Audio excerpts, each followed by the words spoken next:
Vamos a entrar con la unidad 10, que corresponde a los bacilos gram positivos aerobios esporulados. Si ustedes, haciendo un poquito de recuerdo de lo que hemos visto en estas últimas clases, hemos visto, ¿no es cierto?, lo que eran los cocos gram positivos, y de esos cocos gram positivos hayamos visto la división que se divide en tres, dentro de la familia Micrococaceae se dividían en tres géneros, ¿no es cierto?, que eran los estafilococos, los estreptococos y los enterococos. Así también habíamos visto que, por decir, los estafilococos, a diferencia de los estreptos y de los enterococos, los diferenciábamos mediante una prueba, que era la prueba de la catalasa, en la cual los estafilos eran catalasa positivo y los estreptococos y enterococos eran catalasa negativo.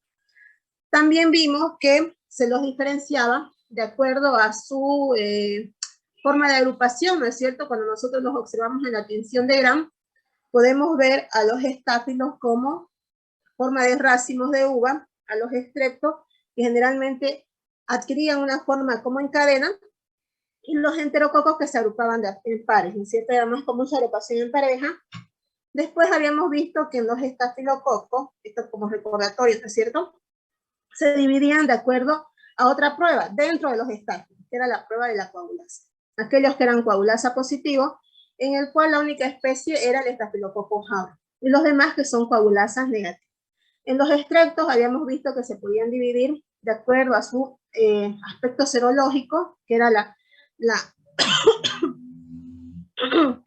que era un tipo de clasificación que los clasificábamos en grupo A, grupo B, grupo D, ¿no es cierto? Después, según la clasificación de Brown, que era por su hemólisis, por la hemólisis que ellos producían, alfa, beta, gamma, y así también por características bioquímicas que ellos presentaban, como era la prueba de la vasopresina, ¿no es cierto?, la prueba de la octoquina, que nos ayudaban a dividir. Y otra característica importante que ustedes tienen que tomar en cuenta cuando habíamos hablado de esos cocos, era que estos,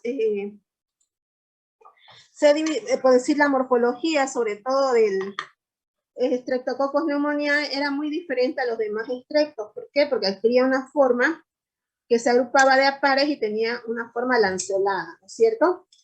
Y ayer habíamos visto lo que eran los bacilos ya, la otra morfología que es así alargada, ya no redondita de coco, en los cuales habíamos visto a la Listeria y al Corynebacterium. Entonces, entre esos, pero habíamos visto que esos bacilos gram positivos no presentaban espora. Son iguales que estos bacilos, se tiñen de color violeta, son aerobios, es decir, que necesitan oxígeno, tienen que ser incubados en una atmósfera con oxígeno, pero a diferencia de los de ayer, estos sí presentan una espora. Entonces, si nosotros lo vamos a ver al microscopio, vamos a ver que es la forma de bacilo y presenta su espora en su interior, ¿cierto? Entonces, eso los diferencia con la Listeria y el Corynebacterium, ¿ya? Entonces, estos son los que se aíslan con mayor frecuencia, el género Bacillus, son los que vamos a ver ahora, son los que se aíslan causando infecciones en el ser humano. El Bacillus anthracis, el Bacillus cereus, el Bacillus subtilis, no son flora microbiana normal del organismo del ser humano, ¿ya? Si estos nosotros los aislamos en cualquier muestra clínica de un análisis que estemos haciendo, es patógeno, porque no son flora normal, como otros microorganismos que hemos visto, ¿no es cierto? En el género Bacillus hay muchas especies, puede estar formado hasta por unas 200 especies este género Bacillus. Entre esas especies del género Bacillus, algunas pueden ser aerobias y otras pueden ser anaerobias facultativas. No se olviden que esta palabra, cuando mencionamos facultativo, nos referimos a que pueden tener la capacidad de desarrollar en ambientes con disminuciones pequeñas de oxígeno.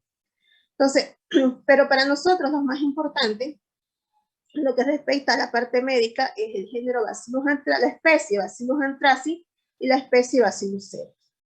Este Bacillus anthracis causa la enfermedad conocida como el anthrax. ¿Se acuerdan que habíamos visto que había una enfermedad parecida que se producía por el Staphylococcus aureus, que se conocía como anthrax, ¿no es cierto? Yo les he dicho que se diferenciaba de la enfermedad producida por el Bacillus anthracis. y otra que es producida por el Bacillus cereus, que generalmente esta es producida por intoxicación alimentaria.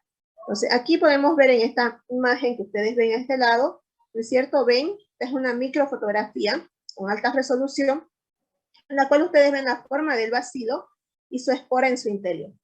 No todos los bacilos, a pesar de que sean de la especie de estos bacilos que estamos viendo ahora, pueden observarse las esporas. Pero miren acá, miren, estos tienen, todos estos 4 de acá, pero estos que están aquí a su lado no presentan esporas, ¿no es cierto? Algunos presentan y otros no. Las especies que son más patógenas de estos bacilos, de este género bacillus, tienen plásmidos de virulencia. ¿Se acuerdan que cuando habíamos visto las estructuras de la célula, cuando habíamos avanzado, ¿no es cierto?, la unidad, avanzamos sobre la célula, mencionábamos que algunas especies podían tener estos plásmidos, que lo que les hacía era ser más virulentos. ¿Por qué? Porque les permitía adquirir rápida resistencia a ciertos antibióticos, ¿no es cierto? Entonces, por eso es que uno de sus poderes patógenos que tienen este género, o las especies pertenecientes a este género, es que presentan esos plasmas. Estos microorganismos generalmente se encuentran formando parte del ambiente, pueden estar en la tierra, pueden vivir en el agua, en el aire, pueden estar contaminando las plantas, los alimentos, y obviamente si están en la vegetación pueden también ser consumidas por los animales que consumen estas hierbas, ¿ya? Entonces, esto vendría a ser el sitio generalmente donde estos bacilos pueden estar sobreviviendo.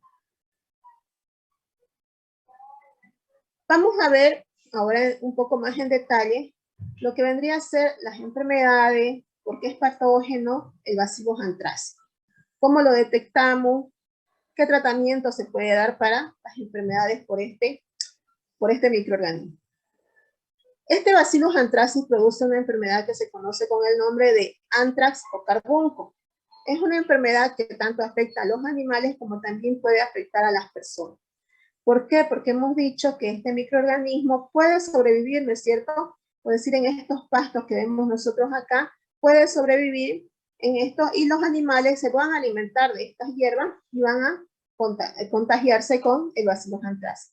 ¿Por qué sobrevive este bacillus en el ambiente? ¿Por qué está en las plantas? ¿Por qué está en los vegetales? Porque precisamente presenta esa espora. Esa espora es como una cápsula que cuando está en el ambiente lo protege de tanto temperaturas extremas como muy frías como muy calientes. Entonces lo protege y permite que este microorganismo sobreviva en esos ambientes. Entonces, esta bacteria puede ocasionar enfermedades mortales en los animales. Estos pueden llegar a morir, como vemos acá en la imagen. ¿Por qué? Porque al igual que en las personas, si no se llega a hacer un tratamiento rápido y efectivo, puede causar la muerte. En los animales, la vía de entrada para que se puedan infectar con el Bacillus anthracis es la boca, o sea, es una vía oral, es la vía de ingreso, y esta va a llegar obviamente al aparato digestivo. En cambio, en el ser humano, generalmente la forma más común de contagio con esta bacteria es la vía inhalatoria, es decir, por las fosas nasales puede ingresar, y también otra de las formas es por heridas accidentales que se produzcan en la piel. Como puede estar en el ambiente, puede estar en los árboles, la bacteria, así en forma de espora, si nosotros ocasionalmente tenemos una herida, un raspado, y esa espina o ese árbol estaba contaminado con la bacteria, puede ingresar, es decir, por vía respiratoria y por vía cutánea. Ya puede ser la forma en las cuales pueda ingresar. Aquí podemos ver en esta imagen que la bacteria, ¿no es cierto?, que se conoce como Bacillus anthracis, está en forma de espora, así en forma circular, está aquí suspendida en el suelo. Una vez las esporas ingresan al organismo, ya sea de un animal o de una persona, que va a tener obviamente en el aparato digestivo altas cantidades de agua, ¿no es cierto?, azúcares, nutrientes, se va a activar y se va a convertir en otro tipo de células que son las células activas que van a ocasionar ya la enfermedad. Al volverse esas esporas activas, en el interior, en el intestino, ¿no es cierto?, se tienden a multiplicar. Y al multiplicarse, son bacterias que van a producir cierto tipo de toxina que van a ser letales para el organismo del ser humano o de los animales. Los antrax se pueden presentar generalmente estas 4 formas. El antrax cutáneo, que es sobre la piel, ¿no es cierto? El pulmonar, que es uno de los más patógenos, más letales. El meningio y el gastrointestinal. Son las 4 formas que se pueden presentar de las enfermedades producidas por este bacilo, que es el Bacillus anthracis. Por la vía cutánea, en los seres humanos, los microorganismos van a acceder por pequeños cortes, como habíamos dicho, por pequeñas heridas. Al inhalar, nosotros lo que vamos a inhalar son las bacterias en forma de esporas, van a poder ingresar directamente a nuestros pulmones, y obviamente que la enfermedad producida por inhalación avanza mucho más rápido que la cutánea. Los malestares se pueden presentar mucho más rápido y obviamente es más letal, es más mortal. La persona puede morir más rápido por una inhalación, por una vía de ingreso inhalatoria del Bacillus anthracis. Y otra forma es la ingestión, que es muy rara vez esa forma de contagio. Generalmente es por consumir carnes contaminadas o infectadas con la bacteria del Bacillus anthracis. En la piel, cuando se presenta el anthrax cutáneo, una de las características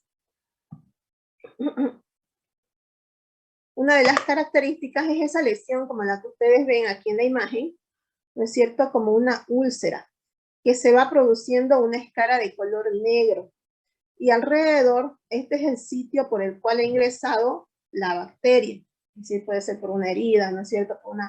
Por un rasguño que haya ingresado. Entonces se forma esa escara de color negro, que es característico en el anthrax cutáneo.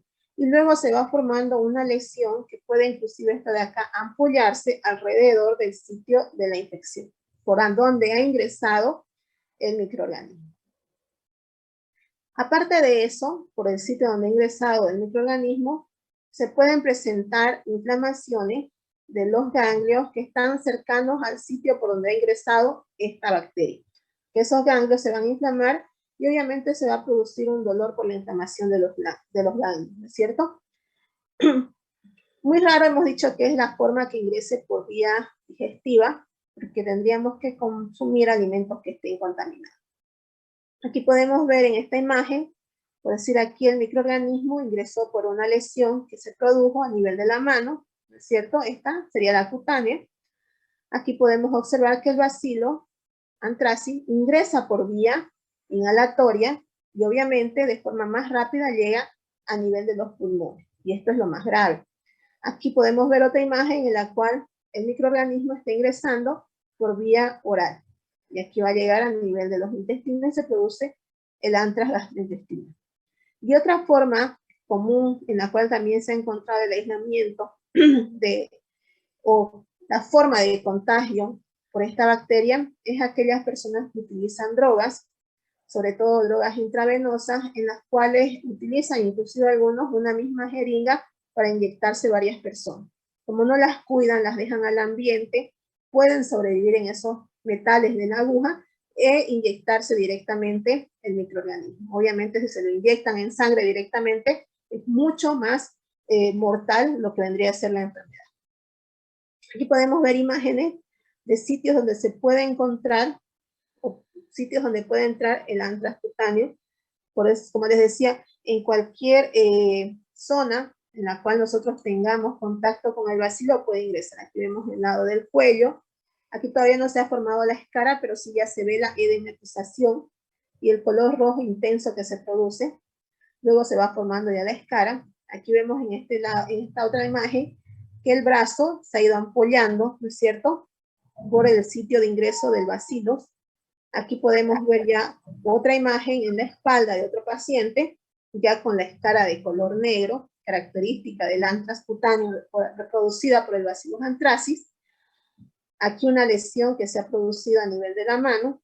Entonces, y aquí va más o menos cómo va el progreso de lo que vendría a ser el anthrax cutáneo. Empieza la lesión, es el sitio de ingreso, se va edematizando, luego se va formando la escara de color negro hasta que se hace más grande. La forma pulmonar es la más grave, y esta es una forma que se puede utilizar y ya se ha visto años atrás, muchos años atrás, que personas malintencionadas o países que están en guerra la pueden utilizar como objeto de guerra biológica. ¿A qué nos referimos de guerra biológica? Que con una pequeña cantidad, una mínima cantidad del polvo, porque estas bacterias las pueden liofilizar y convertirlas como en polvo, ¿sí? En polvo blanco, como si fuera, qué sé yo, un talco, en esa misma consistencia, en ese mismo aspecto, y pueden infectar miles de personas con este microorganismo. Si lo dispensan en el aire, que lo coloquen en una habitación, y si en esa habitación hay aire acondicionado, es cierto, se va a esparcir de forma mucho más rápida el microorganismo. Y nosotros lo podemos inhalar sin darnos cuenta. Yo les decía que hace muchos años atrás se vieron ataques que se produjeron en diferentes partes en Estados Unidos, llegaban a ciertas autoridades en sobre, les llegaban en los sobres, y ellos abrían el sobre y el polvo estaba ahí suelto. Entonces, al momento de abrir el sobre, por el aire que ingresaba, ese polvo era aspirado por esas personas. Murieron varias personas con este problema, y también se vieron casos en Argentina, tuvieron problemas con este bacilo. Entonces, lo pueden utilizar como arma para una guerra biológica. Y obviamente, si lo esparcen desde el cielo, imagínense en un avión que empiecen a esparcir, ¿cuántas cantidades de personas van a infectar y cuántas se van a morir con el uso de solamente este microorganismo que es mortal si es que no es tratado a tiempo? Es por eso que en el laboratorio no se trabaja esta bacteria en un laboratorio común, es decir, un laboratorio académico como el de nosotros de la universidad, un laboratorio de tercer nivel tampoco, tiene que ser un laboratorio de investigación, un laboratorio de cuarto nivel, en el cual utilicen todas las medidas de bioseguridad. En el laboratorio de cuarto nivel son aquellos en los cuales las personas entran como si fueran, como esos trajes como de los astronautas, ¿no es cierto? Todos cubiertos. ¿Por qué? Porque pueden infectarse con este microorganismo. Al momento de trabajar con las muestras, pueden producir aerosoles, al momento de destapar los frascos donde vayan las muestras, al momento de centrifugar, si es que van a centrifugar algo, entonces pueden formar aerosoles y esos pueden ser inhalados y obviamente causar problemas, porque esto llega al pulmón, pero del pulmón puede seguir viajando y puede causar problemas de infección en la sangre generalizada, una bacteriemia, puede llegar a causar una meningitis y el paciente puede llegar a fallecer. Entonces, se trabaja en un nivel de bioseguridad 4, ¿ya? No se trabaja sino más en un laboratorio común.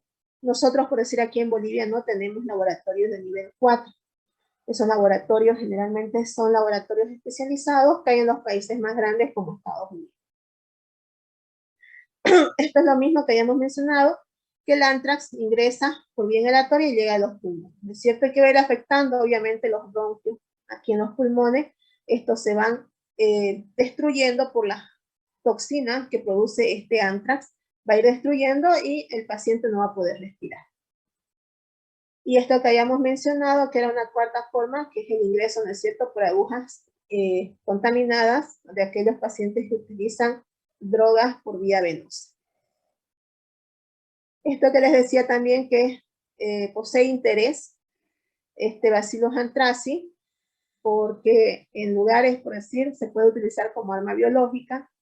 Si hubiese alguna zona infectada con este bacillus en los campos, y sobre todo para las personas que crían ganado, les afectaría mucho porque pueden morir en masa a los animales, e inclusive si estos animales han muerto por el Bacillus anthracis y uno los llega a manipular, puede también contagiarse, porque puede quedar suspendida en la piel o en los restos de estos animales que han sido muertos por esta bacteria.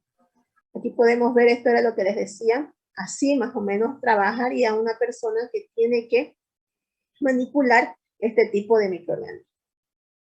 Y aquí como reseña en este cuadrito que vemos acá, está cuando se los ha utilizado como armas biológicas, por decir en los años 40 en Gran Bretaña, en 1995 en Estados Unidos, 10 países poseían armas biológicas. En el 2001, alerta por anthrax en Estados Unidos. Fue en esta época cuando les decía que empezó a llegar sobres a políticos en Estados Unidos con esporas del anthrax para que ingrese por vía inhalatoria. Este fue el más reciente de ataques biológicos con armas biológicas que se produjo, el del 2001. Si bien esta bacteria en estos laboratorios que son de cuarto nivel, las tienen protegidas todas esas muestras porque van haciendo estudios obviamente con esas bacterias. ¿Estudios para qué? Estudios para buscar la forma de poder encontrar una cura si es que una persona se infecta con este microorganismo. Es decir, buscar un medicamento, una cura efectiva, rápida para esta bacteria. Entonces los utilizan en estos laboratorios, tienen muestras guardadas, almacenadas, pero con fines investigativos. Pero pueden personas a veces malintencionadas, como les mencionaba, tal vez acceder a esas muestras guardadas y darles un mal uso, ¿no es cierto? Otros países que constantemente andan en guerra, pues pueden tenerlo y almacenarlo para en un futuro poder utilizarlo como arma biológica. ¿A qué se debe su patogenia o a qué se debe que este anthrax sea tan patógeno y ataque de forma tan rápida al organismo del ser humano? Esa virulencia se debe a que tiene una cápsula, esta bacteria, y hemos dicho también, ¿no es cierto?, que todo microorganismo que tiene cápsula es patógeno, y esa cápsula que presenta esta bacteria, el Bacillus anthracis, se diferencia de las cápsulas de otras bacterias en que en vez de ser polisacárido, es decir, en vez de tener bastantes hidratos de carbono en su composición, es más un polipéptido, es decir, tiene más proteínas que carbohidratos, ¿ya? Y ese polipéptido que presenta la cápsula es de ácido D-glutámico. Entonces, la cápsula del Bacillus anthracis es bastante patógena. ¿Por qué? Porque está conformada por polipéptido de D-ácido glutámico, más que por las otras que tienen polisacáridos.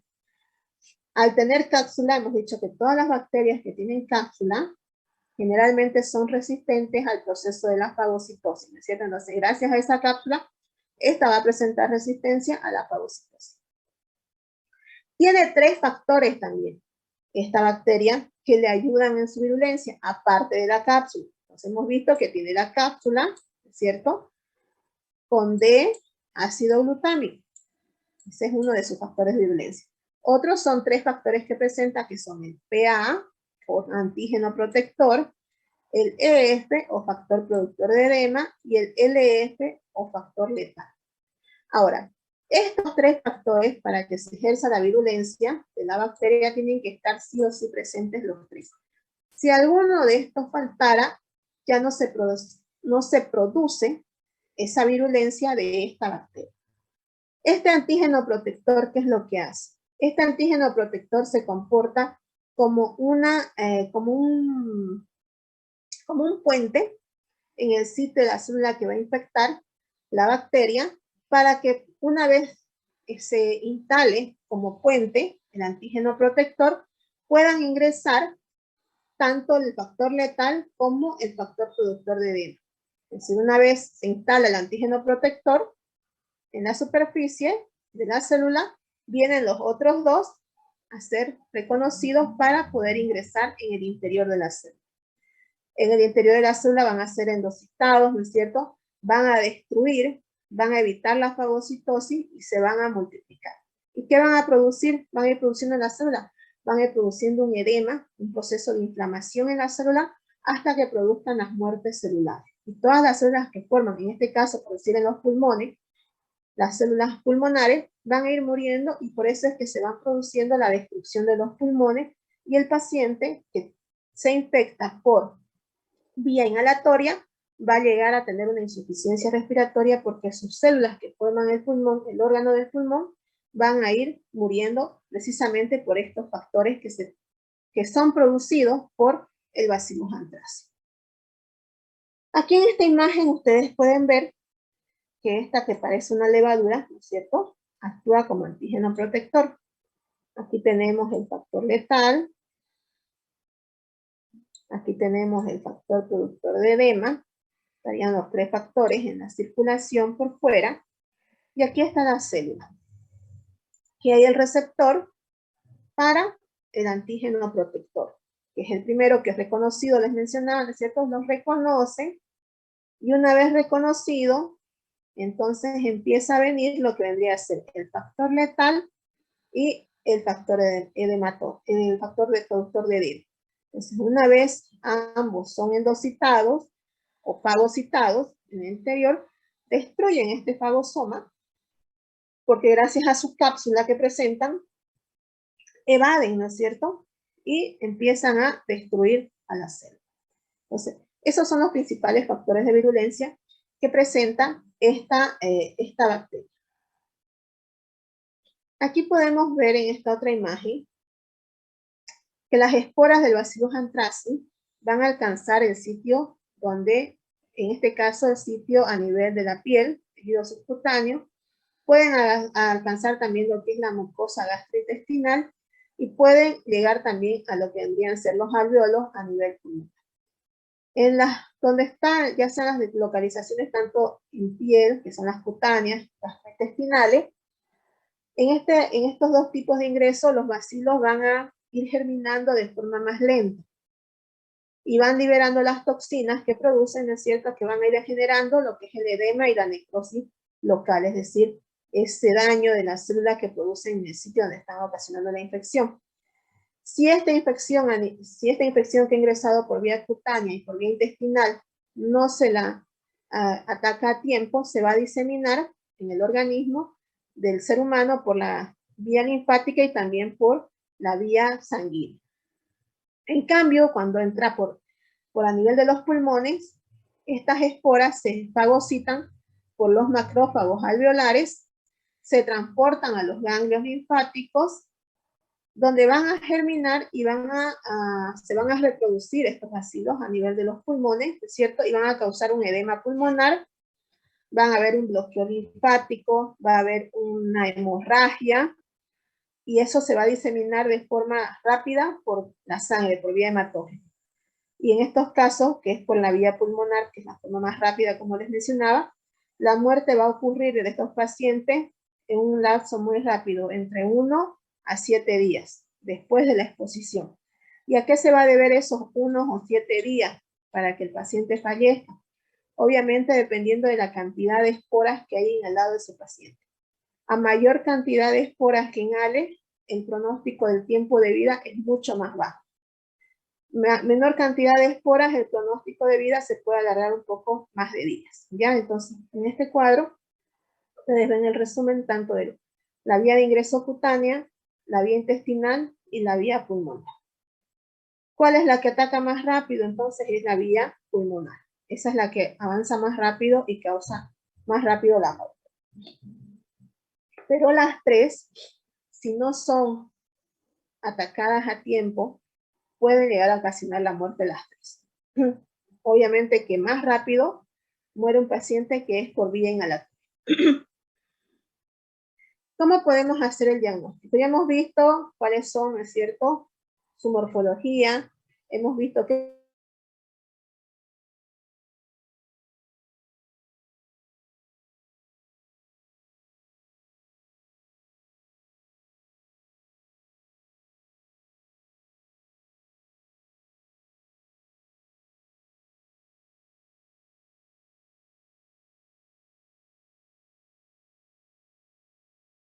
de esa lesión que está en la piel.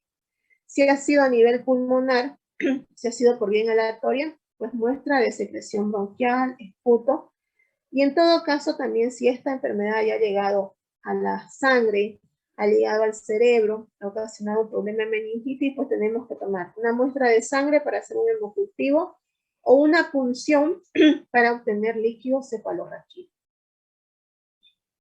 Si ustedes ven o recuerdan, ¿no es cierto?, cuando hayamos visto la flora microbiana normal, y habíamos visto que teníamos que hacer una buena limpieza en la espalda del paciente Yo les decía que de ahí era donde se tomaba la muestra para líquido cefalorraquídeo, ¿no es cierto?, entre las vértebras de la espalda.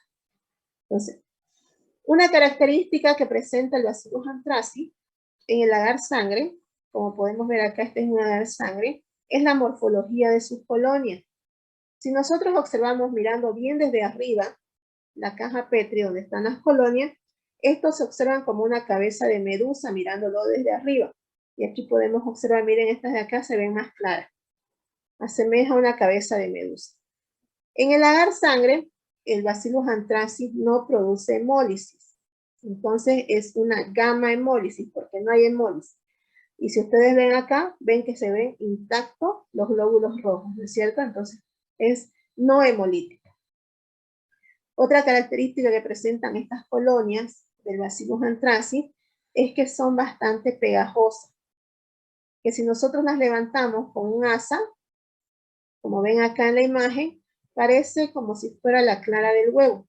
Entonces son bastante pegajosas.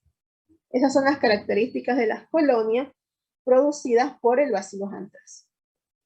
Para hacer una definición, para hacer una identificación que sea ya definitiva, para dar un diagnóstico para el paciente, tenemos que hacer tres cosas.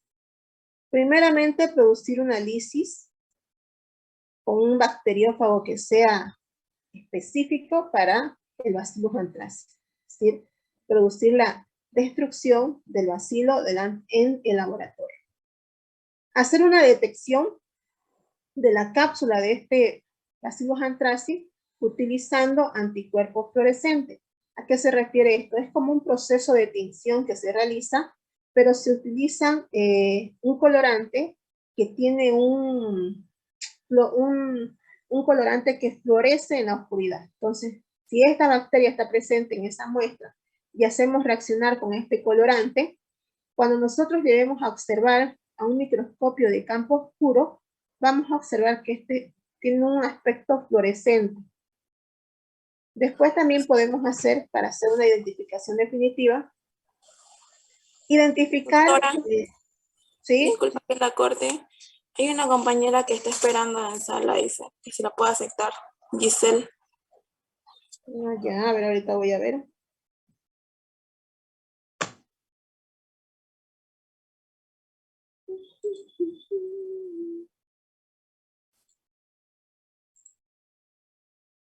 Ya, entonces hacíamos la identificación, les decía, de las toxinas, en este caso, utilizando la técnica del PCR. Todo esto que nosotros mencionamos acá, ya les había dicho, no se trabaja en un laboratorio común, ¿no es cierto? Tiene que ser un laboratorio de nivel de tipo de bioseguridad 3 y 4. Más que nada en los laboratorios de nivel de bioseguridad 4, por las probabilidades de contagio que hay con este microorganismo. ¿Cuál vendría a ser el tratamiento para los pacientes que están con el anthrax? Se puede utilizar la penicilina G en pacientes que sean alérgicos a este antibiótico. Se puede utilizar lo que es la desoxiciclina. También se puede utilizar la eritromicina y la vancomicina. Esos son los principales medicamentos que se utilizan para el tratamiento del carbunco. ¿Ya? Ahora, en algunos países disponen ya de una vacuna para prevenir el contagio con el Bacillus anthracis. Obviamente lo utilizan en cierto grupo de personas en esos países, no lo utilizan en toda la población. ¿Quiénes son los que se pueden vacunar o a los que se les puede aplicar esta vacuna en esos países? A los militares, a los que trabajan utilizando materias como ser los cueros en las curtiembres, ¿no es cierto? Porque pueden estar las esporas del bacillus en los cueros de los animales, porque puede ser que estos se hayan contaminado por estar en el ambiente libre, ¿no es cierto? Entonces, son los principales que utilizan este tipo de vacunas. Los militares, obviamente, porque están propensos a cualquier momento que los puedan llamar a una guerra, ¿no es cierto? A participar en alguna guerra, en algún ataque, entonces por eso es que les ponen esta vacuna. Obviamente, como les menciono, en nuestro país no tenemos esta vacuna, solo en los países como Estados Unidos, algunos países europeos, en Japón, pueden presentar estas vacunas para su personal. En pacientes que hayan estado en contacto con pacientes positivos o tal vez que sospechen que hayan estado en contacto con ambientes contaminados con esta bacteria, se puede hacer una profilaxis con ciprofloxacina, con este antibiótico, por un tiempo de 4 semanas. La Federación de Alimentos, que es la FDA, que también hace también maneja lo que son los medicamentos, ha aprobado un anticuerpo que se conoce como el raxibacumab para el tratamiento y para la profilaxis contra el carbunco pulmonar. ¿Cuál es su mecanismo de acción de este medicamento? Es impedir la unión del antígeno protector a su receptor en las células hospederas. ¿Se acuerdan que les mencionaba que entre el poder patógeno de este microorganismo es que tenían que estar los 3 factores: el antígeno protector, el factor letal y el factor productor de edema, ¿no es cierto? Entonces, si alguno de estos 3 faltaba, no se producía la virulencia del Bacillus anthracis. Entonces, en este caso, este medicamento que mencionamos acá tiene acción en el antígeno protector, que era el primero, ¿se acuerdan? Que mencionamos que actuaba, que era el que se unía a los receptores en la célula.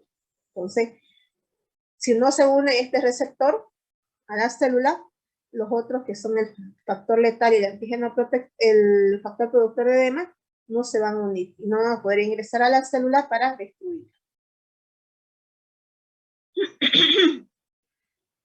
¿Qué se puede tomar como prevención y control para el Bacillus anthracis? Si nosotros decimos que esta puede estar en el ambiente, ¿no es cierto? En la tierra, puede estar en los vegetales, sobre las plantas, pues evitar cuando uno vaya al campo, a zonas donde se crea que son zonas endémicas de este microorganismo, pues siempre ir con ropa protectora, pantalones largos, camisas mangas largas. Si uno ve animales muertos en el campo, pues no manipularlo, no ir y manipularlo, ¿es cierto?, directamente. Entonces, eso para evitar como prevención. El contacto con animales infectados también. Si en algún lugar se ve que estos animales están muriendo a causa del Bacillus anthracis, estos deberían ser enterrados en pozos y de preferencia quemados para evitar que las esporas sigan en el ambiente, porque hemos dicho que estas esporas, que es una de las formas en las cuales sobrevive el Bacillus anthracis en el ambiente, se sigan aumentando en cantidad, sigan proliferando. Entonces, quemar estos animales que hubiesen muerto por infección con el Bacillus anthracis. Esto es lo que les mencionaba, el uso de ropa protectora. Y las vacunas, obviamente, van a ser utilizadas en aquellas personas que tengan el alto riesgo de contagio. Aquí podemos ver en esta imagen algunas características generales del Bacillus anthracis, que son como un resumen, ¿no es cierto? Son bacilos gram positivos, que son grandes. Sus extremos generalmente que presentan no son como la mayoría así rombos, sino son más bien rectos. Son más rectos los bacilos, presentan esporas, ¿no es cierto? Es aerobio, estricto, es decir, que sí o sí, no se olviden de esta terminología, necesitan oxígeno, ¿no es cierto? No producen hemólisis en el agar sangre y sus colonias son en forma de cabeza de medusa. Ahora, hay la otra especie de bacillus, que es el Bacillus cereus, que obviamente si hablamos de patogenicidad y letalidad, el Bacillus cereus es mucho menos patógeno que el Bacillus anthracis.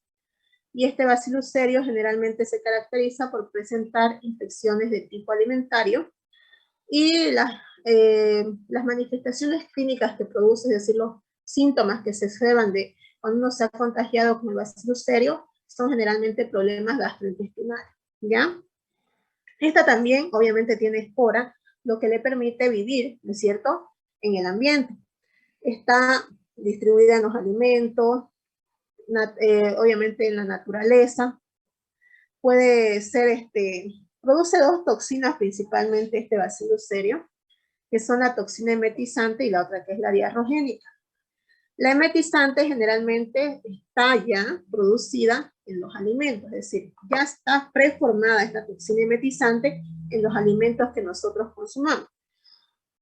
Y va a persistir activa, es decir, ¿qué quiere decir activa? Que va a poder seguir produciendo una infección, aunque se calienten estos alimentos porque es termoestable, ¿ya?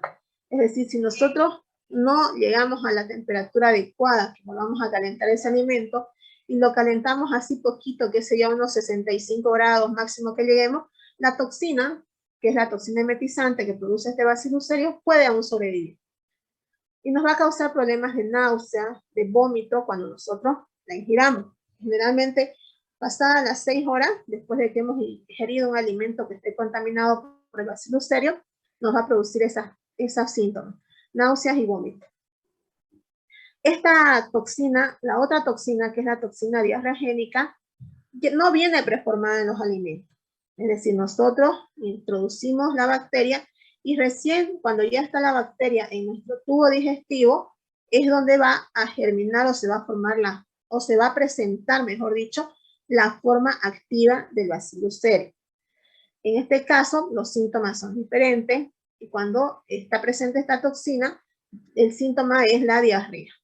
Y el tiempo de incubación desde cuando la ha ingerido al microorganismo pasa entre 9 a 12 horas.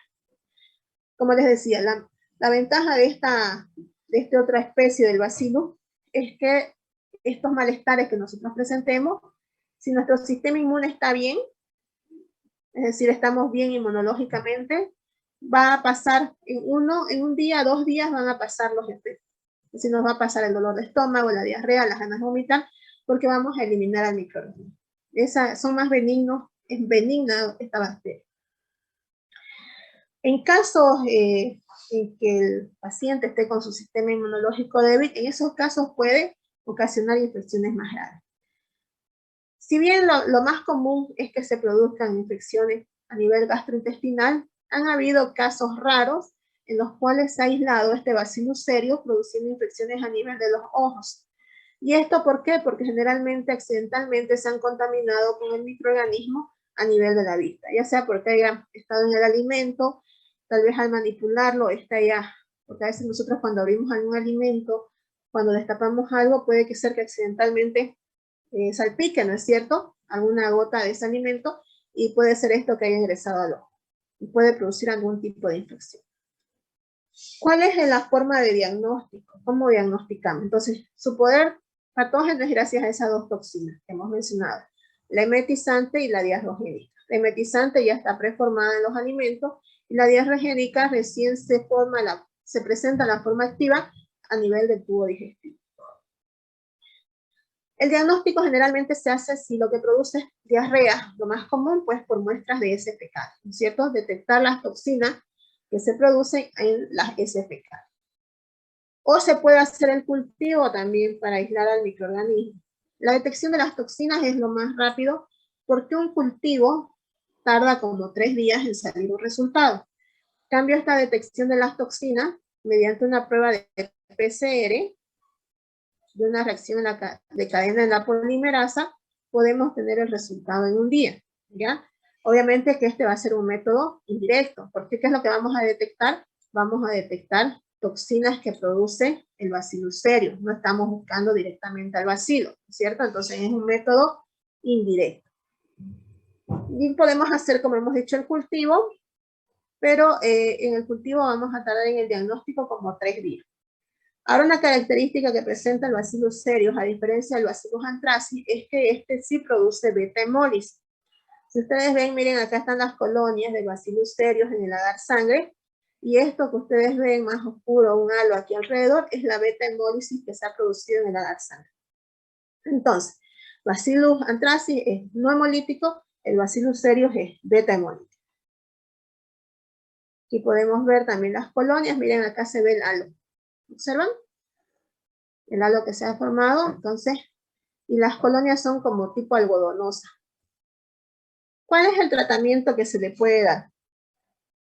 Generalmente no requiere tratamiento, porque hemos dicho que es un proceso benigno que va a pasar por sí solo. Lo único que se puede necesitar es tal vez rehidratación oral para el paciente. Pero si esto sigue progresando la enfermedad y en 2 días no pasan los síntomas y el paciente se va descompensando, entonces se puede dar ya otro tratamiento con la vancomicina, que se la puede asociar a una aminoglucosa. Esos vendrían a ser los tratamientos para este tipo de enfermedad producida por el Bacillus cereus. Pero como les digo, por lo general no llega a pasar de más y solamente se da directamente con un suero de deshidratación oral. Ahora, ¿en qué tipo de comida podemos nosotros encontrar este Bacillus cereus? Uno de las comidas en las cuales puede llegar uno a producir este proceso de diarrea y de náuseas y vómitos es el arroz.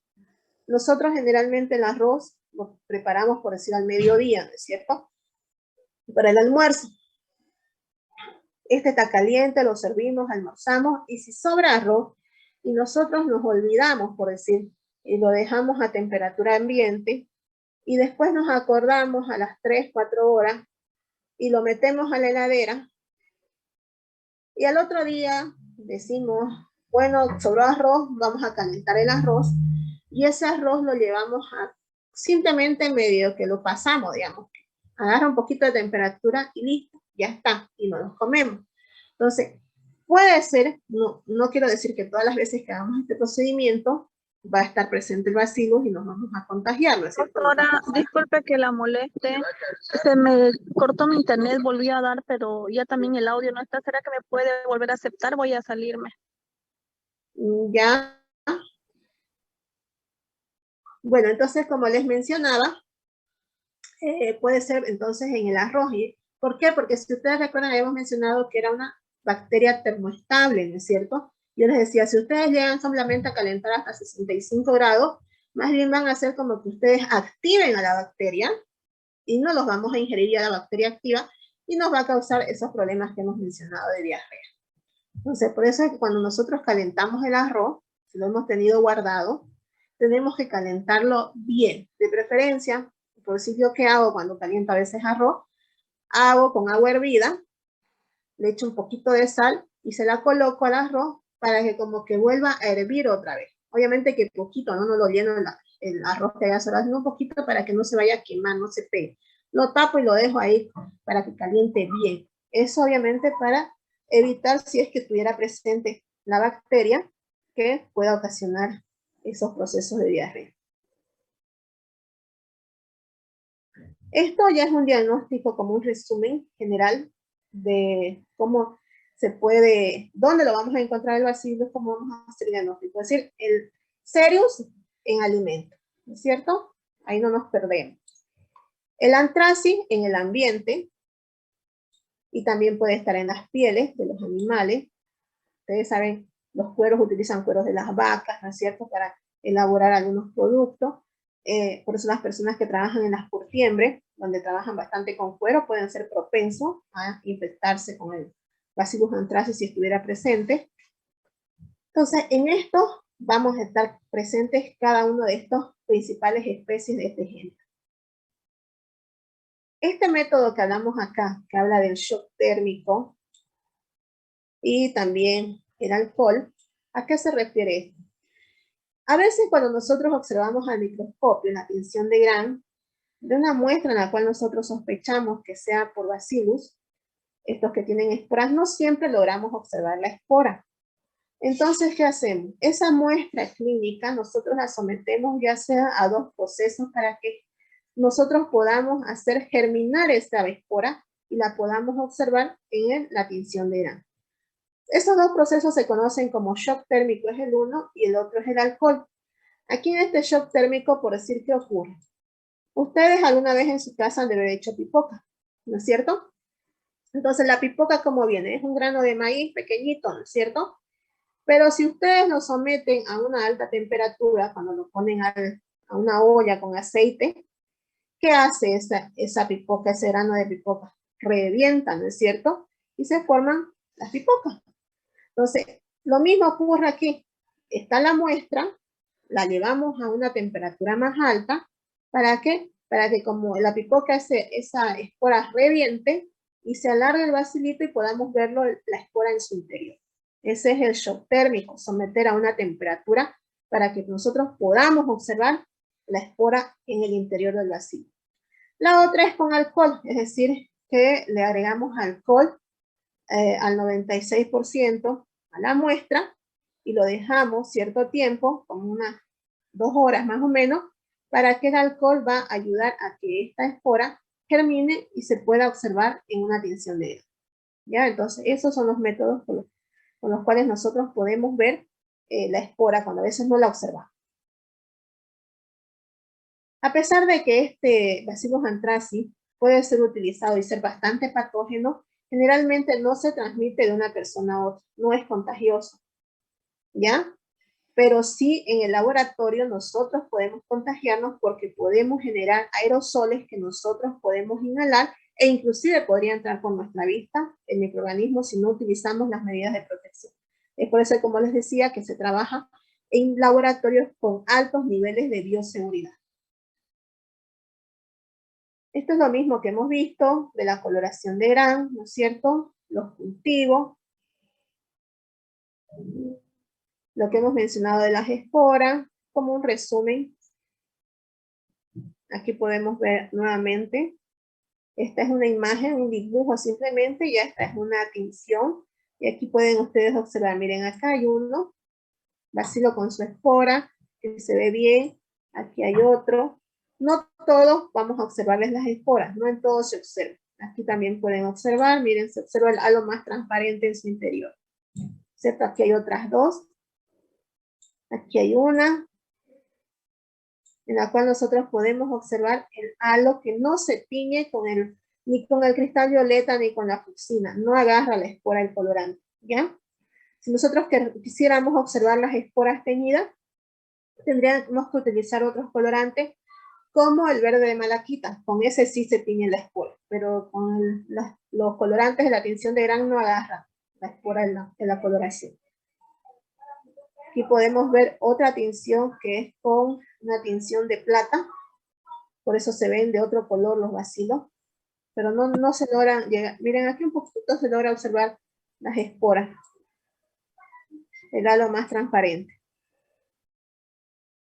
Algo que me había olvidado mencionarles en estos días que hemos estado avanzando las bacterias, es que cuando ustedes, por decir, ven así, como acá, ven altísima cantidad de bacilos, ¿no es cierto? Ven una sola cosa. Generalmente estas tinciones de Gram son de cultivos puros. ¿Qué son cultivos puros? Las colonias que nosotros tenemos en los medios de cultivo, ¿no es cierto? Agarramos una colonia, hacemos un extendido y observamos así. En este caso de acá, ustedes pueden observar los bacilos y también observamos otras células, ¿no es cierto? En este caso, estas células son los leucocitos o los polimorfonucleares que nosotros hayamos mencionado anteriormente. Entonces, esta tinción no es de un cultivo, así no es de una colonia, sino es de una muestra clínica. Porque en la muestra clínica, es decir, una muestra de heces, de sangre, de secreciones, de secreción bronquial, vamos a ver nosotros las otras células, las células epiteliales que forman parte, ¿no es cierto? Los leucocitos, si es por decir un acceso donde hay bastante pus, vamos a observar abundantes leucocitos, porque es un acúmulo de los leucocitos también donde hay un acceso, donde hay pus. Entonces, esta es de una muestra clínica porque no observamos solamente bacterias, sino también tenemos otros tipos de células. Y el anterior, este es de un cultivo porque vemos bacterias puras, ¿ya? Eso también hay que saber diferenciar. Entre los medios de cultivo, estas bacterias, los bacilos, no son bacterias exigentes. Crecen muy bien en los medios de cultivos comunes como el agar sangre y el agar chocolate. Y si nosotros queremos hacer un cultivo de sangre, pues crecen muy bien en los hemocultivos. Esos frasquitos que yo les había mencionado anteriormente, que ya los habían visto, donde vemos que les decía que había frasquitos de hemocultivos para adultos, como así también había frasquitos para los niños, ¿no es cierto? Obviamente, al ser Gram positivos, no crecen en el agar macón. Hemos dicho que el agar macón es un medio selectivo en el cual solo crecen los Gram negativos, ¿cierto? Crecen rápido, 24 horas de incubación a 35 grados centígrados a 37, y se les puede dar a veces una atmósfera con dióxido de carbono. El aspecto de las colonias, como habíamos visto, cabeza de medusa, el Bacillus anthracis, ¿no es cierto? No hemolítica en el agar sangre y Bacillus cereus con un aspecto más algodonoso y sí es beta hemolítica. El Bacillus subtilis, que lo vamos a nombrar simplemente para que ustedes sepan, esta es otra especie de Bacillus subtilis, pero que no causa infección en el ser humano, ¿ya? Este Bacillus subtilis está suspendido en el ambiente, es decir, puede estar en las superficies también. Este presenta colonias grandes, cuando nosotros lo cultivamos, parecen vidrio esmerilado, vidrio molido, y son más pigmentadas las colonias, y puede ser beta hemolítica. Este bacilo, ¿por qué lo nombramos acá? Porque cuando nosotros hacemos nuestros cultivos o nuestros procesos en el laboratorio, ¿qué hemos dicho? Por decir, este es el mechero, ¿no es cierto? Y ustedes han visto ya algunos videos. Aquí está el mechero y aquí están nuestras cajitas, porque tenemos que trabajar alrededor del mechero. ¿Por qué hemos dicho que tenemos que trabajar alrededor del mechero? Porque esta llama que se forma hace que aquí se forme un ambiente estéril por la calor que se produce. Como este Bacillus subtilis puede estar suspendido en el ambiente, puede estar en las superficies, por decir que no las limpiamos, las heladeras, que están en la parte de arriba las heladeras, ¿no es cierto? Y obviamente si están suspendidos, entra el viento, lo puede volver a suspender en el aire. Y si nosotros estamos trabajando aquí con nuestros cultivos, cultivando, y tardamos en hacer, y no tenemos esta protección del mechero, este Bacillus subtilis puede caer a nuestro medio cuando nosotros destapamos y nos los puede contaminar. Y obviamente eso nos va a perjudicar porque va a salir nuestras colonias contaminadas con otro microorganismo, ¿no es cierto? Entonces, por eso es la importancia de que nosotros trabajemos siempre alrededor del mechero. Y este bacillus es uno que está en el ambiente que nos puede contaminar nuestras muestras, ¿ya? No es patógeno, vuelvo a repetir, para el ser humano. No causa infección. Ahora, ¿yo por qué les decía que un cultivo tarda más en darse un diagnóstico y a veces se utiliza más de forma, o sea, se utiliza en algunos casos mejor otro tipo de métodos de diagnóstico como ser una prueba de PCR? Porque cuando les llega a ustedes una muestra clínica al laboratorio, imaginémonos que es un día lunes, ustedes ingresan a trabajar, lunes llega la muestra, ustedes la siembran, hacen su tinción de gran, siembran en sus agares, tienen que incubar 24 horas. Sembraron, por decir, 8 de la mañana, al día siguiente, recién a las 8 de la mañana, ustedes van a abrir sus cajas Petri y van a ver qué desarrollo. Ha pasado un día, ¿no es cierto? De ese día, ustedes, dependiendo de lo que les ha crecido en su medio de cultivo, qué colonias crecieron, hacen pruebas bioquímicas. Hacen pruebas de catalasa, hacen pruebas de coagulasa, hacen métodos de identificación y hacen de paso su antibiograma. ¿Se acuerdan que les mostré que el antibiograma es donde ustedes colocan los discos de antibióticos, ¿no es cierto? Entonces, y eso lo vuelven a llevar a incubar otras 24 horas. Entonces, ha pasado lunes, martes, y recién el miércoles ustedes van a dar, si es que ya identificaron al microorganismo, un resultado. Por eso es que tarda más tiempo. Y eso para quién es más perjudicial, pues para el paciente, ¿no es cierto? Peor si es una infección grave, a veces nosotros queremos tener un diagnóstico más rápido para dar un tratamiento acertado de forma también más rápida. Por eso es que a veces, en algunos casos, se los deja los cultivos de un lado y se recurre a otros tipos de pruebas para hacer el diagnóstico. Este género que es el Bacillus, que hemos visto hoy día que son los causantes de enfermedades en el ser humano, que eran dos, ¿no es cierto? La antracis y el cereus, y el subtilis que les decía yo que no causa infecciones en el ser humano, pero sí puede ser contaminante cuando nosotros trabajamos en el laboratorio. Hay otros géneros de Bacillus, porque habíamos dicho que podían ser más de 200 especies, ¿se acuerdan? Que pertenecen a este género Bacillus, que son utilizados en la industria. Por decir, tenemos especies del género Bacillus que se van a utilizar para biocontrol, como ser el Bacillus subtilis, que es contaminante, ¿no es cierto? El Megatherium, el Amilocaphensis, el Brevis, el Polimixa. Estos van a ser utilizados para biocontrol de la industria. Patógenos, hemos dicho la antracis y el cereus en los seres humanos. Para control de insectos, también pueden ser utilizados el Thuringiensis y el Pupillae, que son especies del Bacillus del género Bacillus. Este género Bacillus en la industria es ampliamente utilizado. ¿Por qué? Porque es fácil de reproducirlo en el laboratorio. Aquellos que no son patógenos para el ser humano no van a causar obviamente ninguna infección en estos laboratorios que los utilizan para industria. Crecen de forma rápida, como les había dicho, y producen diferentes sustancias, entonces los podemos utilizar. Aquí les voy a mostrar. Por decir, este bacillus, que son utilizados porque se ayudan a fijar el nitrógeno, porque tienen en su composición esta enzima que es la nitrogenasa. Tenemos entre estos bacillus el subtili, el circulans, el macerans, el polymixa y el brevis. ¿En qué se los utiliza estos bacillus? Se los puede utilizar en la parte de los cultivos de ciertas plantas, como ser la soya, sobre todo en estos tipos de cereales como la soya. ¿Por qué? Porque las plantas para crecer, así al igual que nosotros las bacterias, tenemos que proveer ciertos nutrientes para que puedan desarrollarse, ¿no es cierto? Las plantas también necesitan sustancias que absorber para alimentarse y crecer. Entonces, entre esas sustancias que necesitan las plantas está el nitrógeno.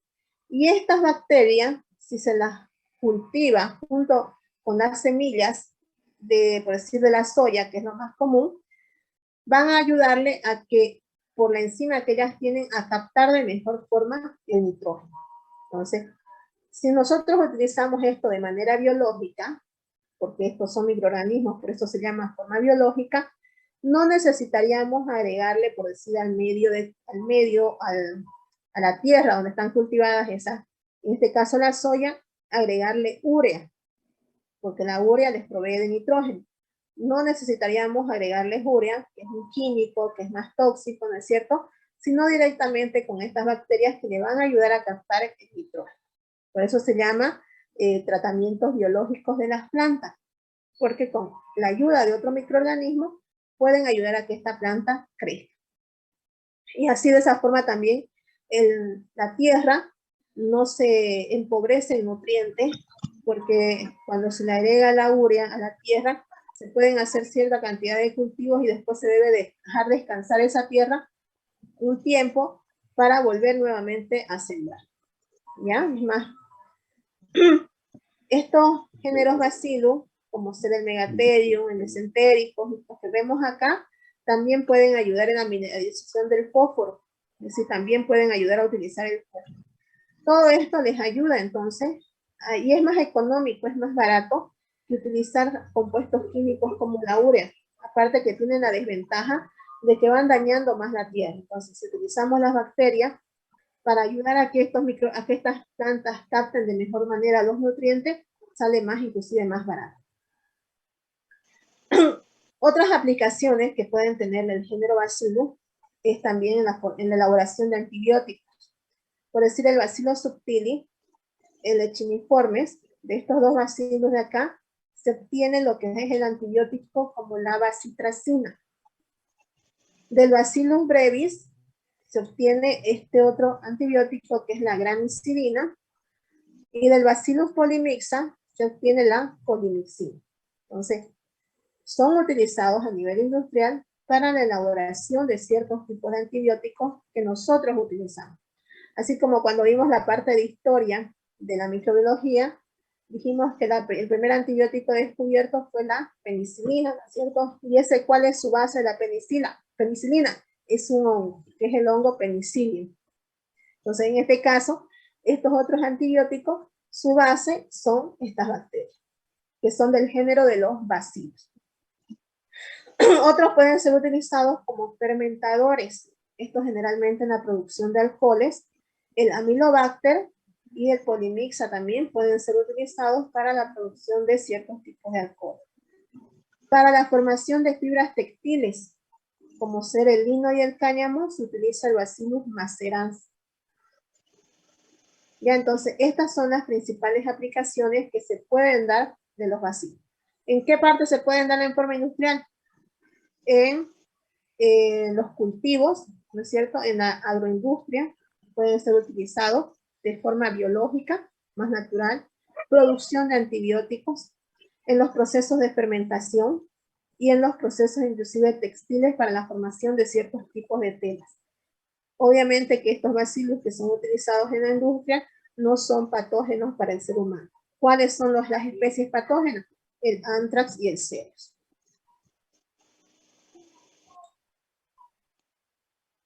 ¿Alguna pregunta, alguna duda que tengan?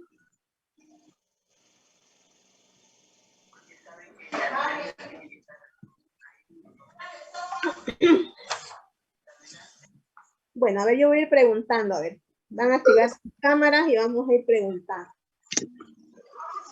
Algunas cosas puntuales. A ver, activen sus cámaras.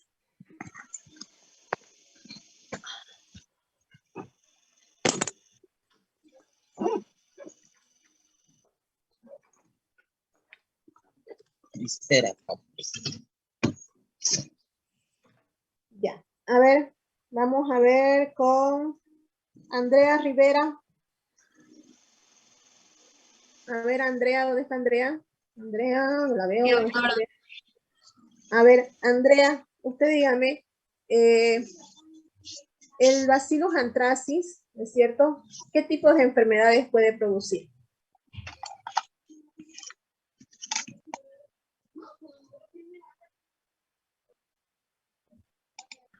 El carbunco. Ya, ¿cuál más?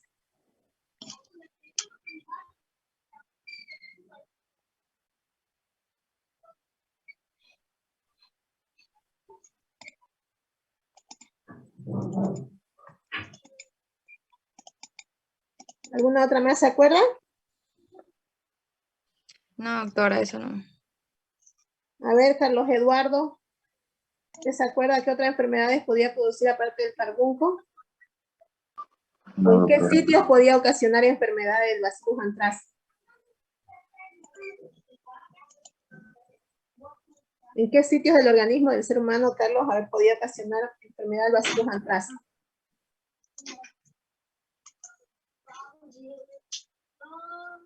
No sabría. Doctora, creo que es de cutáneo, pulmonar y... Doctora. Claudia, Jenny, ¿no? Cutáneo, me dice. Vía pulmonar y también hace su ingreso por vía cutánea cuando hay alguna herida abierta. Ya, está También bien. por la... Puede ocasionar, ¿es cierto? Enfermedades por la vía cutánea, cuando entra por la piel. Y ahí en la piel puede también ocasionar infecciones por vía inhalatoria, si ingresa. Lo menos común era por vía digestiva, ¿no es cierto? Por la vía oral. Y había una cuarta forma que podía ingresar directamente por la vía venosa cuando se utilizaban las jeringas contaminadas, ¿no es cierto? A ver, Carla Patricia Menacho. Sí, doctora.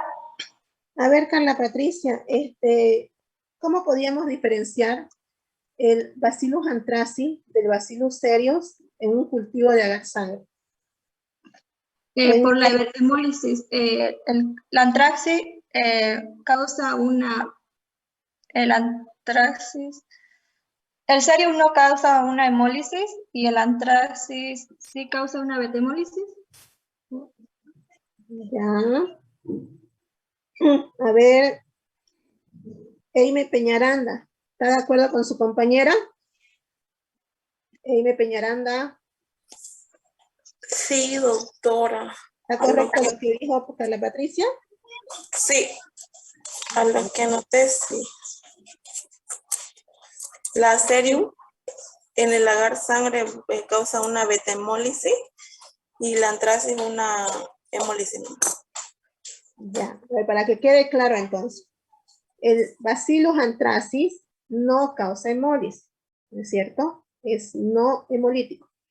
Y el Bacillus cereus sí causa una beta-hemólisis, ¿ya? Sí causa beta-hemólisis. Entonces el uno no es hemolítico y el otro sí es hemolítico. A ver, Rubit Falón. ¿Dónde está Rubit Falón? Sí, doctora. A ver, Rubit, usted dígame, ¿cuáles eran los factores que ocasionaban patogenicidad en el Bacillus anthracis? ¿Qué le daba patogenicidad al Bacillus anthracis?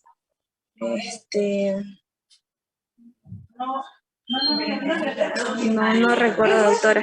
Disculpe, es que Ya. estoy en casa y no puedo escuchar muy bien. A ver, Jesús. Le digo, doctora, Ya, a ver, Alejandra. la cápsula es la que causa patogenicidad. Ya. ¿Qué más? No, doctora, es el polipéptido de ácido glucámico. Ya, eso era que estaba en la cápsula. ¿Pero qué más le ayudaba a ser patógeno? Yo, doctora, son 3 factores. A ver, El ¿quién? antígeno protector, el factor edematogénico y el factor letal. Eso también le ayudaba, ¿no es cierto? Junto con la cápsula, está bien. Entonces, ¿qué le hace ser patógeno al Bacillus anthracis? La cápsula, y aparte que la cápsula se diferencia de las cápsulas de otras bacterias, en que no es polisacárida, sino es polipéptida, y está formada por el ácido D-ácido glutámico, ¿no es cierto? Y estaban los 3 factores, que eran el antígeno protector, el factor productor de edema y el factor letal, que cuando todos actuaban juntos, ¿qué ocasionaban? Ocasionaban la destrucción de la célula, ¿no es cierto? Ya. A ver, María Ortiz.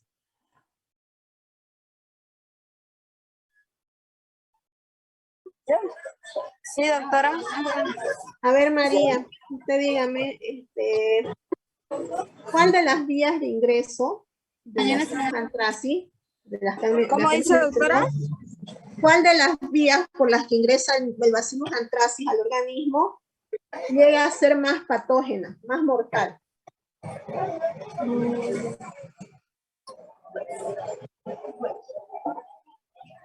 La vía cutánea. ¿Cuál vía dice? No recuerdo, doctora. Pulmonar. Ya, ¿quién está respondiendo? A ver. ¿Quién respondió? A ver, Alejandra, usted, a ver, dígame. Pulmonar. Por la vía inhalatoria cuando llega a los pulmones, ¿no es cierto? Esa es la vía más rápida porque directamente llega a los pulmones y empieza a destruir. Ya. A ver, vamos con Calixto. ¿Dónde está Calixto? Pulmonar, doctora. Ya, otra pregunta le iba a hacer Calixto. A ver, Calixto, usted dígame, ¿qué produce el Bacillus cereus? ¿Cuáles son sus factores que le ayudan a ser patógeno al Bacillus cereus?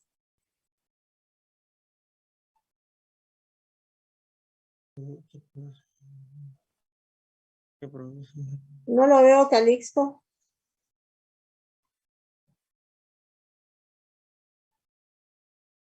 ¿Ah?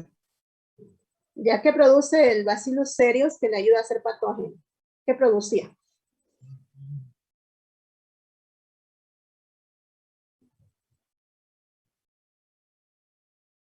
No, nada, doctora. No, ¿No se acuerda? no. Ya. Harto yo. Podríamos A ver, decir que producen enzimas emetizantes y diarregénica. Diarrogénica. Ana Karen Cardoso. Ya, produce esas 2 toxinas, ¿no es cierto? Que son la toxina emetizante y la toxina diarrogénica.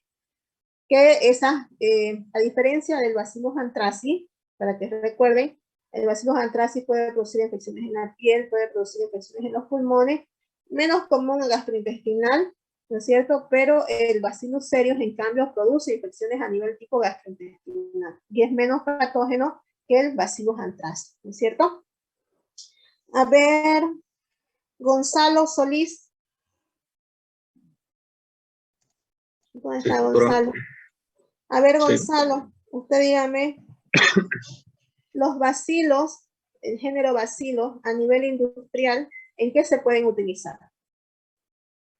Para la producción de fármacos, para producción textil y para muchas otras cosas, no recuerdo muy bien, pero sobre todo para fármacos.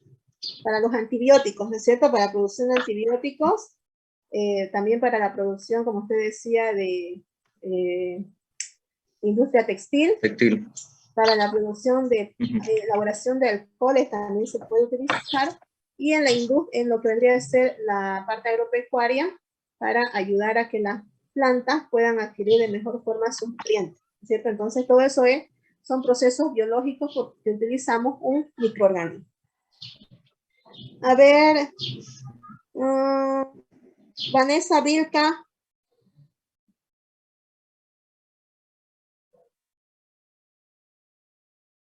Vanessa, ¿dónde está Vanessa Vilca? Sí, doctora. A ver, Vanessa. ¿El bacillus subtilis es patógeno para el ser humano? ¿Puede causar enfermedades en el ser humano?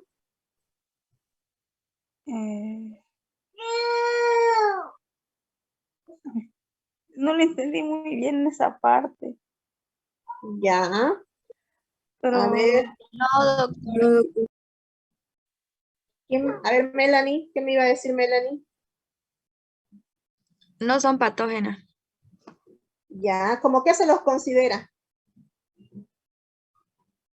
¿Alguien me puede decir? Contaminantes de laboratorio de doctora. Contaminantes, ¿no es cierto? Por eso les hice el dibujito, aunque sea mal hecho ahí en la diapositiva, de que tenemos que utilizar el mechero porque este va a estar suspendido en el ambiente y puede contaminar nuestros medios de cultivo. Cuando hagamos la práctica, el lunes 21 de la preparación de medios de cultivo, ustedes cuando vacíen sus plaquitas, cuando estén vaciando a sus cajitas, tienen que estar sí o sí con el mechero encendido, porque si no, este bacilo que puede estar suspendido en el ambiente puede caer en sus placas y puede contaminar sus medios. ¿Ya? Esa es la importancia. Bueno, está bien. Vamos a dar paso ahora a las personas que les toca exponer. Tenemos a Araceli Villalba y Vanessa Vilca, que exponen tinción de Ciel-Nielsen. ¿Ya? Entonces les voy a dar la... ¿sí? No, sí, ya estamos listas. Ya. Les voy a dar la opción para que puedan compartir su pantalla, ¿ya? Está bien.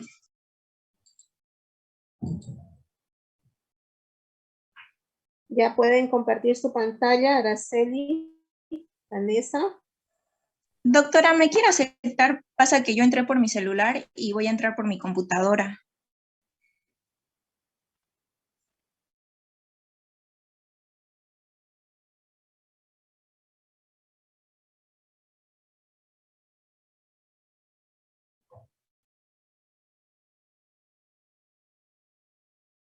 Le cuento que no la tengo en sala de espera, o va a volver a ingresar.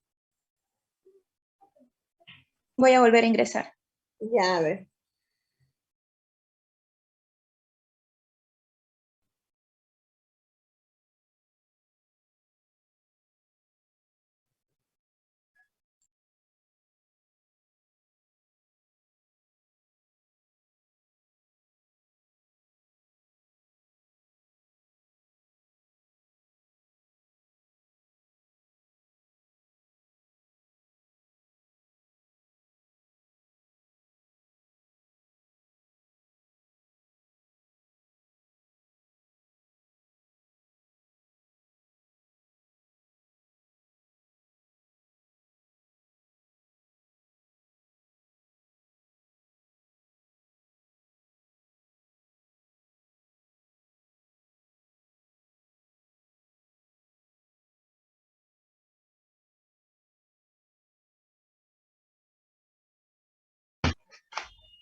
Listo. Ahorita lo comparto. Ya.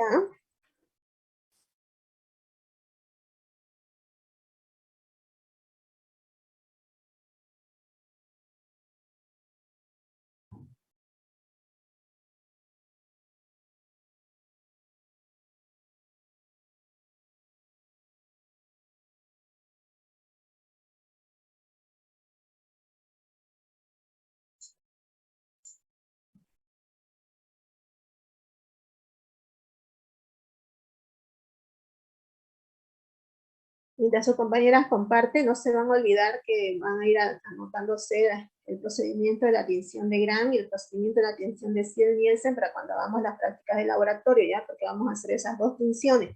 Entonces se los van a llevar ya anotaditos para que sigan los pasos. Tinción de Gram, ¿y cuál más dijo, doctora? La que van a exponer hoy día, que es tinción de Ciel-Nielsen. Gracias, doctora.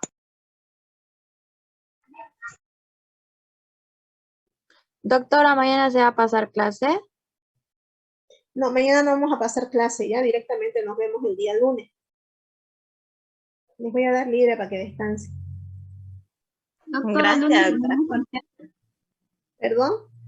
El lunes tenemos el segundo parcial. No, el 21 tenemos el otro parcial. Ah, Por eso les decía, el 21 vamos a dar parcial a las 8:30, así que no se olviden que tienen que llegar temprano, porque hasta las 9:30 terminamos el parcial. De ahí tienen media hora, si quieren ir a desayunar algo, y a las 10 en punto en laboratorio, para empezar la práctica. Entonces, el día lunes 21, toda la mañana hasta las 1 en laboratorio. Y el martes igual, de 8:30 a 1 en el laboratorio. ¿Ya? Doctora, una pregunta, ¿hasta cuándo se va a pasar laboratorio? Esos 2 días vamos a pasar laboratorio. Ah, ya, doctora, muchas gracias. Y Es como que era vamos a para estar- pedir permiso en mi trabajo. Para una consulta, si una compañera quiere venir a pasar laboratorio, ¿puede igual?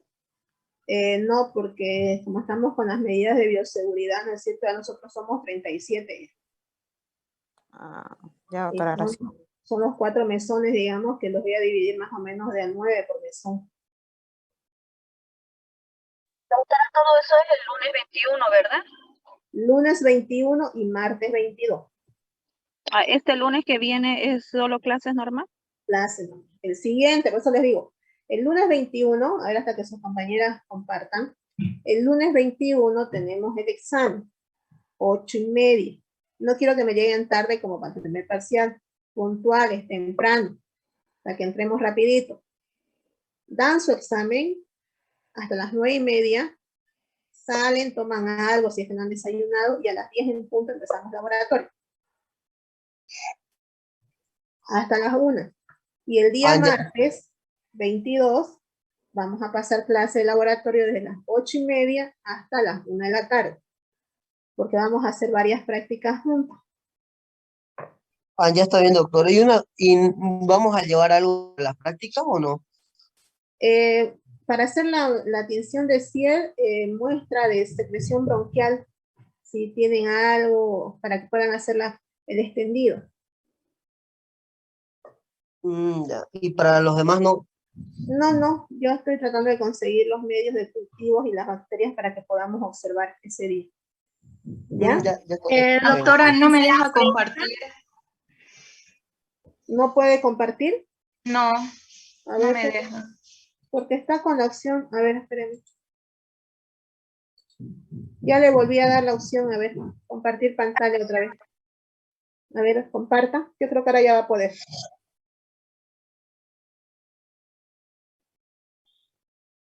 Ya.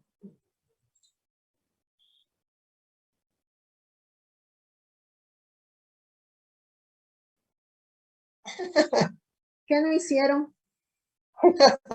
¿Qué no hicieron que piden que disculpas, chicas? Profe, No lo hicimos, dice. Ahí está, ¿me pueden ver? Hola. No lo hicimos. Ok. No sé qué no hicieron. A ver qué tal va con mi computadora.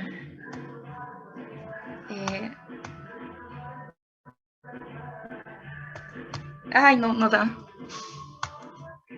que apaguen la música de fondo que está sonando de alguien. Es de la otra casa. Ah. A ver. Ay, ¿qué tiene? Espérame un cachito. ¿Qué tiene? No quiero comer.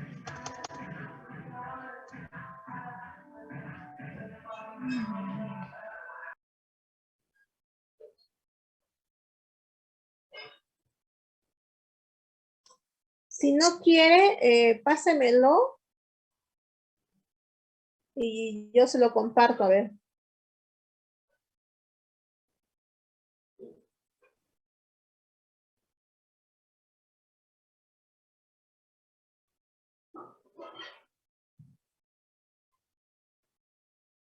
No puedo ni salir. A ver. O sálgase del grupo, ¿lo ves otra vez? Sálgase, me lo comparte y vuelve a ingresar. Y yo se lo voy a compartir. Me lo pasa a mí, yo se lo voy a compartir.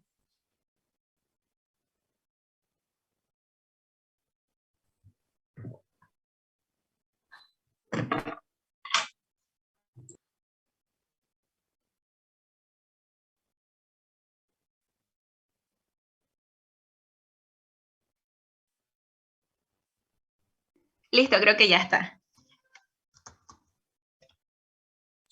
¿Puede empezar entonces? Es cuando se pone así.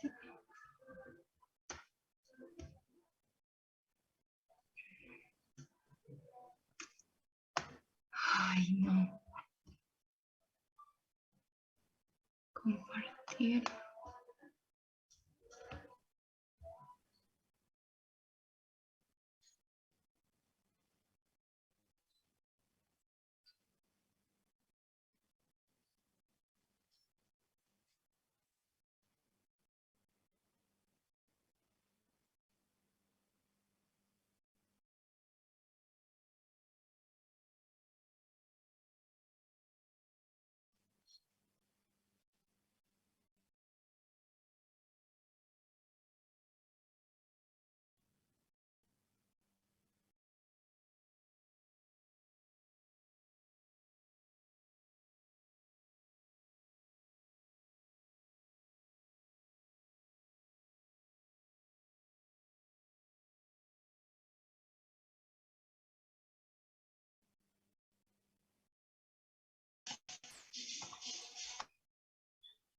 ¿Se le volvió a trabar la computadora? Qué loco. Ay. Si no, Sí. pásemelo. Como le decía, pásemelo a mí y yo se lo comparto.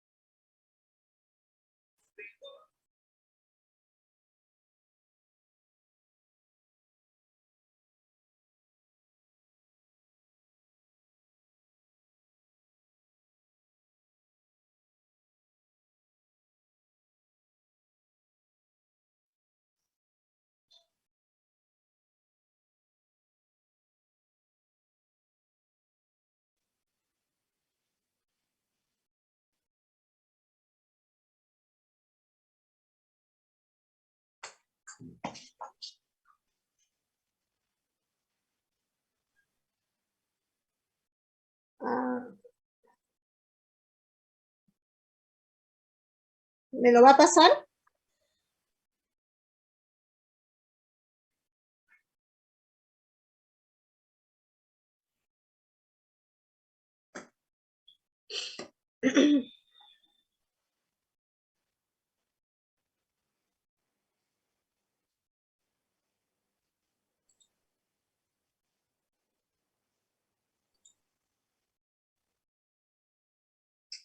Araceli o Vanessa, ¿la van a pasar la diapositiva? ¿Cómo van a hacer?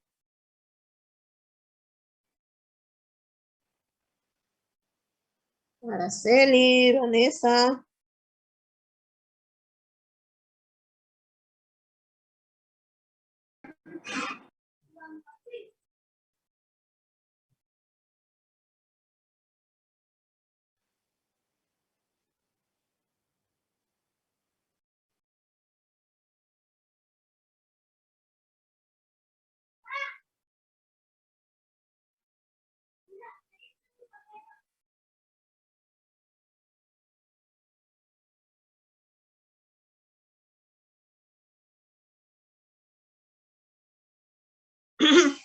Chicas, ¿qué van a hacer? Parece que no están ninguna, parece que se salieron. Araceli, Vanessa. ¿Qué le va a pasar, doctora, a la compañera? Ah, ya. Como no me contestaban, pensé que se salieron las dos. Ah, no, doctora.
Ahora sí.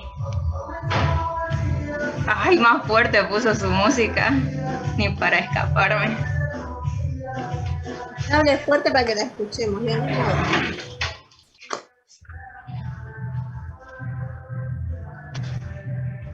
Pueden empezar. Ahí está.